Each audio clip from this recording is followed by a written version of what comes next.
Hey gorgeous soul, I'm Zoe and welcome to the Oasis State podcast, a space where we decode life's mysteries and embrace the what the fuck moments that make it magical.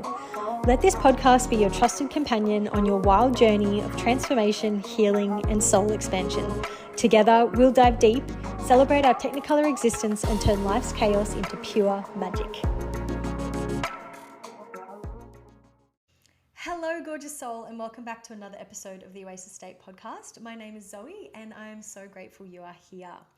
Okay, today's episode I am so excited to record. It's about how emotional triggers are actually your roadmap to your happiness. And I'm sure I don't need to give the disclaimer that when we feel emotionally triggered, it's quite an icky and uncomfortable experience. But I'm here to remind you that when we experience an emotional trigger, it's an invitation to tap into our untapped potential. And by having presence with our emotional trigger, we can start to put the puzzle pieces of ourselves together.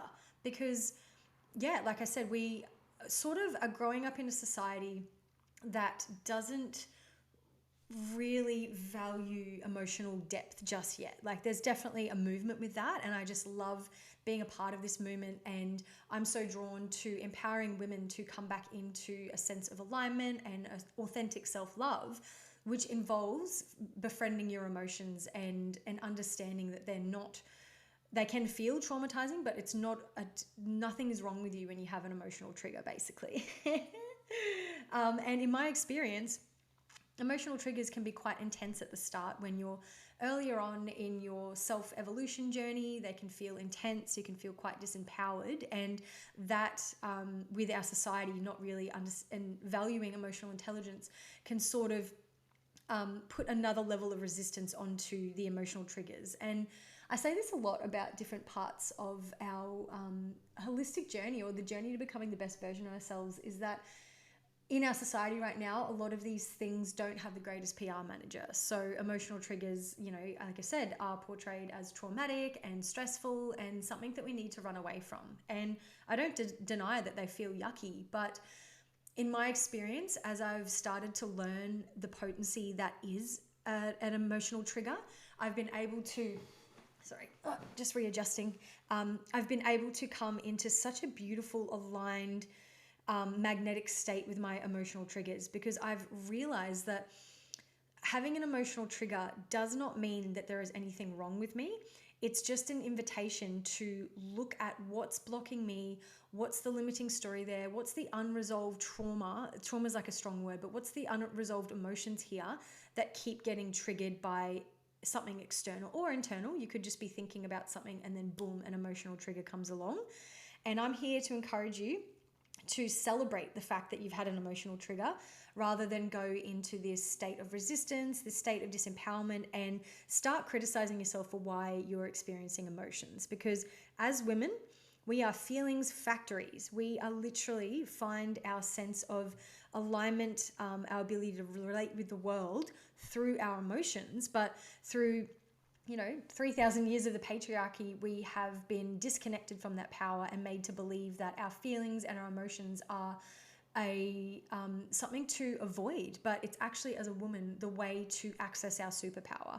And that's a journey I've been on my whole life, is how I accept my sensitivity not as a threat or a hindrance, but actually as my greatest superpower. And that's basically the energy that I come in with now when I feel emotionally triggered. Because when you're committing to become the best, most empowered version of yourself, it doesn't mean you just make a decision, everything is easy breezy, but you realize that it is, come what may with your life and what's happened in your life. We all have individual stories, individual traumas and horrible things that have happened to us. But when you can come into an empowered state, it's realizing that you need to take accountability to your response and or reaction to these triggers or what's happened to you.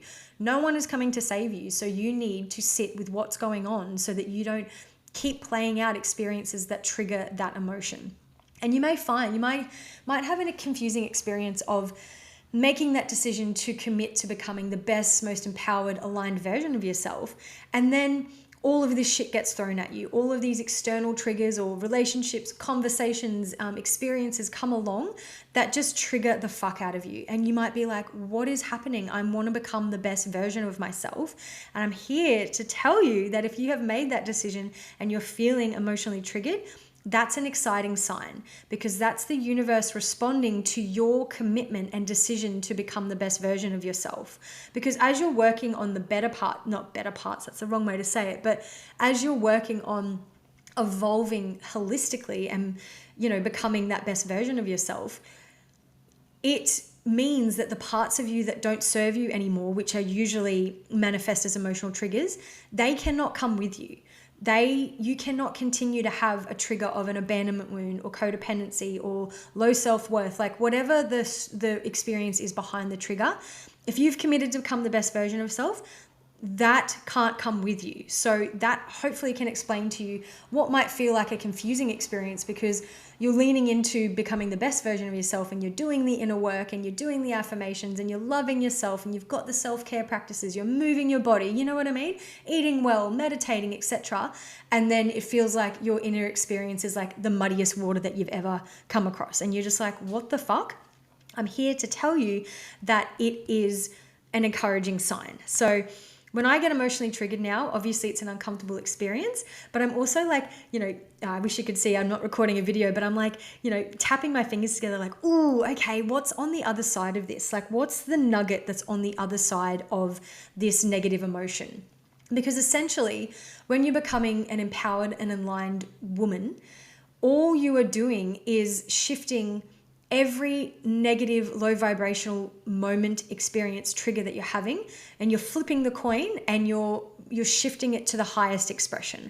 So if you're feeling a trigger that causes fear, an experience of fear, it is your job to take accountability for what you need to do, like what process you need to go through to shift that experience of fear to its highest expression of love. If you're feeling not worthy, what do you need to do to shift to a space of worthiness? And you will find that if you are experiencing the same trigger again and again and again, it's because you're being invited to shift that trigger and take away its power and step back into your authentic power, which is realizing your true self and how pure you are at your essence. And that is the empowerment and alignment journey.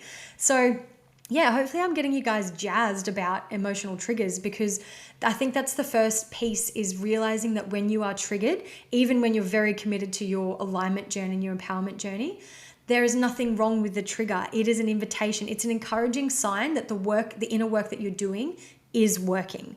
And like I said, just see it as that emotional trigger, or the root cause behind the trigger is just asking for your loving awareness to be witnessed, to be shifted, to be let go, to have more love sent to it. And then that lower expression of that emotional trigger will flip to the higher expression, and then you're coming back into that state of alignment and empowerment again and again and again. And I think I started mentioning it and I probably got on a tangent, but my experience with emotional triggers when I was sort of like still, you know, trying to find my footing with my journey of becoming, you know, the most aligned and empowered version of me, those emotional triggers can feel quite intense at the start, because you're still sort of at a not so conscious level, which again is not a reason to beat yourself up. But if you're like, oh my God, all these triggers are so intense, I promise you it's just a temporary experience. And once you can sort of find your sweet spot with how to witness and love and transmute and alchemize these emotions, the triggers will come, but they won't be so intense. But it's also like this catch-22, like this paradox of like, my emotional triggers now are not as intense of an experience, but the emotion that I'm shifting is 10 times more powerful than I could have experienced a year ago or 5 years ago. So, but that's the empowerment journey. It's like, if you've got this really strong trigger, it might be the equivalent of, say, a year ago, just surfing like a little 1 foot wave, but it's like a little dumpy wave and you get thrown off the board and you're like, oh shit, you know, you get sand in your ear and everything. But it's quite a small little wave. It just might be a little bit of worthiness that you need to shift back to unworthiness to worthiness. But now I'm finding the emotional trigger isn't so much of an intense experience, but when I actually look at the emotion that I'm transmuting, or the trauma or the story that I'm transmuting, it is the equivalent of surfing like a 50-foot, 100-foot wave in Nazaré. It is so huge, but I'm so confident in my ability to move these emotional mountains now that I'm like, oh, it's less of a trigger, less of an uncomfortable experience, because I'm building up this self-trust and this accountability within myself of, I know I will be able to transmute this fear or whatever the trigger is back to its highest expression, because I've done it enough times now that I know that I can do it. So does that make sense? So the sooner that you can start leaning into the triggers and realizing that you are safe, it's just a temporary experience, there's nothing you did wrong, and having confidence in your ability to transmute it, the quicker you'll be able to build that, again, confidence to transmute these things. So it's just, and again, it's not like I'm walking around now having a trigger every single day. My natural state of being, and the state of being that I'm in most of the time, is deep, relaxed, confident alignment. Like, I feel so empowered most of the time, but I'm just saying that it doesn't mean that you don't experience emotional triggers. But I've just been able to create a strong enough, a diverse enough ecosystem of tools around me that I'm like, sweet, like almost want to like crack my knuckles when I get that emotional trigger. I'm like, let's go. And it doesn't mean I won't have, visceral experiences of like crying or feeling anxious or whatever, but I back myself enough now to move through these triggers, and I understand their value, and I know that they are the roadmap to my, most authentic expression. They're the roadmap to my happiness. They're the roadmap to my best evolution. So I think by having those shifts, like those mindset shifts around the emotional trigger, and then having leaned into them enough times, I can trust that I know that this is a temporary experience, and it's also such an incredible invitation to come back into alignment, because you don't find alignment through avoiding misalignment. You find alignment through acknowledging that what you're experiencing, say through an emotional trigger, is evidence of misalignment, and you're not beating yourself up for the misalignment. You're acknowledging it as the roadmap to coming back into alignment. That's how I can stay so strong in my alignment for majority of the time, days, weeks, months, whatever, is because I have just leaned into the discomfort of my misalignment enough times that I know how I'm so strong in how alignment feels for me now, because I know how deeply misalignment feels and how uncomfortable it feels in my body, So when you feel an emotional trigger come along, the 3 things that you need to do to start moving through that emotional trigger is creating a sense of safety for yourself. So a lot of that is body-based work, regulating your nervous system, might be somatics, it might be just needing to go for a walk in nature, but you need to create a sense of safety in whatever way feels aligned for you, because we're all unique beings. So that's why it's great to have a diverse ecosystem of options available to us, because what works for me might not work for you. But this episode is here to invite you and encourage you to diversify your ecosystem of tools so that you have different ones to pick up at. So whatever you need to do to cultivate a sense of inner safety will be the really steady foundation that you need to start looking at that emotional trigger. The other thing you need to do is practice non-judgment for that trigger. So I've sort of been weaving that lesson in throughout this episode already, but I keep bringing back that point of, when I'm feeling triggered, I don't beat myself up for feeling triggered. I have this non-judgment about it. I'm like, okay, this isn't a sign that there's anything wrong with me. It's just that I am a mystery that needs to be witnessed and experienced. And this trigger is showing me the next breadcrumb in my journey to coming back to authentic alignment. So you need to be practicing non-judgment when you're feeling these emotional triggers, because you will just double down on the misalignment and go further down that bandwidth of misalignment if you are judging yourself when you're in a negative experience. Like, it's just going to take you longer to get back to a place of alignment and acceptance and love if you are judging yourself for that experience. Because as women, we are feelings factories. As humans, we are here to feel things, think things, everything.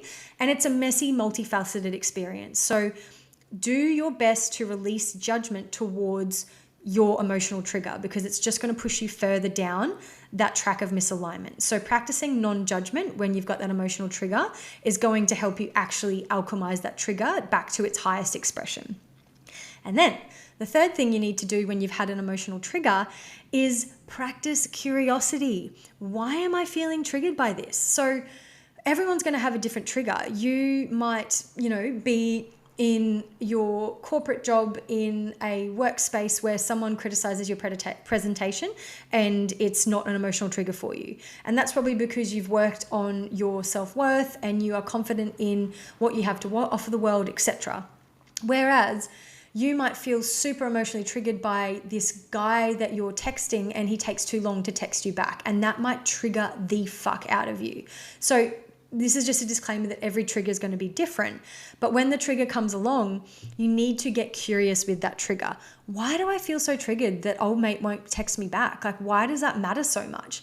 And then beneath that trigger, you might be invited to look at abandonment wounds or codependency or attachment styles, because the emotional trigger is the symptom of something that's going on deeper that is being asked to be shifted, transmuted, healed, loved, etc. So by practicing those three sort of like, what are they, like approaches or perceptions of the emotional trigger, it's actually going to be the most constructive thing that you can do. Because if you just feel the trigger and judge yourself and numb yourself, so putting yourself in a sense of dissociation because you can't create that inner safety, and if you're not getting curious with that trigger again through numbing, through distracting yourself, the trigger will just keep coming up and keep playing out.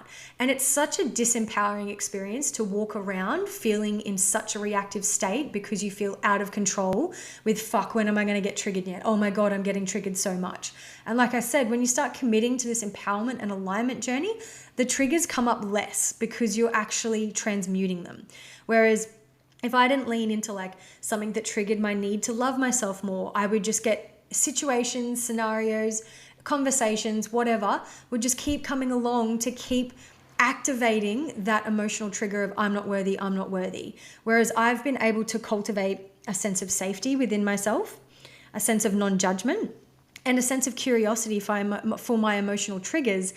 And I can now celebrate when they come along like, oh yes, what an amazing opportunity to work on my authentic self-worth, which leads to me coming back into a place of alignment and empowerment.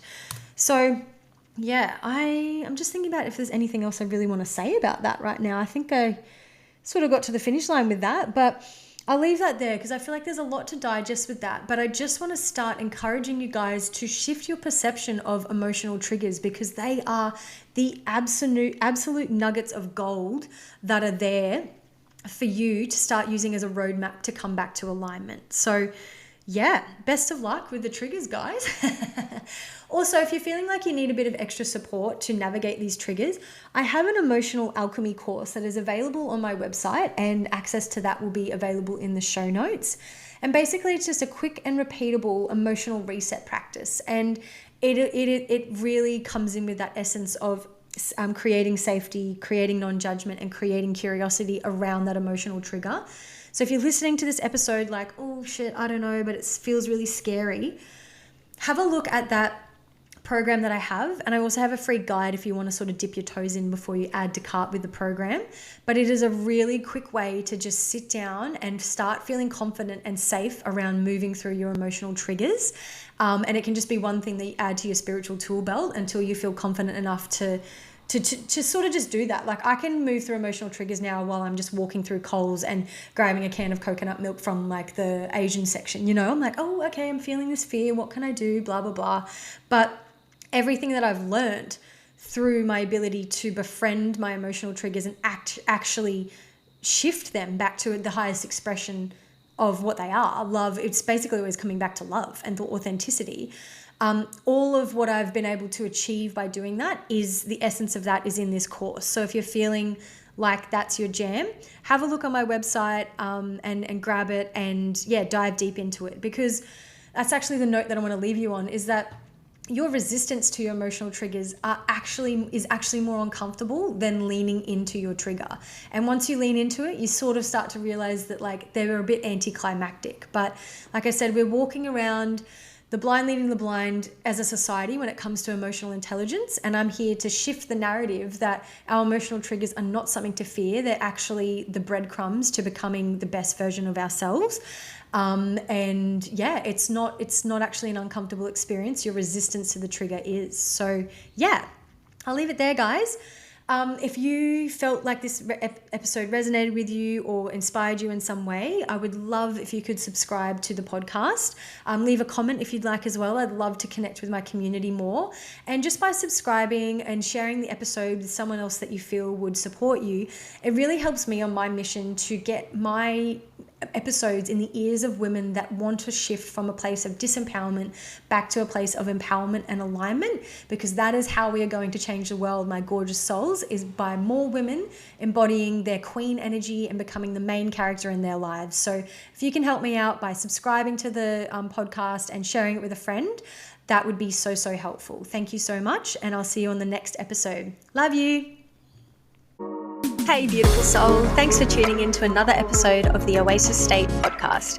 If this episode resonated with you, I'd love for you to share it with a friend. It means the world to me knowing that everyone who needs this medicine and magic can lovingly receive it. Also, I'd love to hear from you, so feel free to reach out via social media, my website, or email. Can't wait to connect, and until then, sending you heaps of love.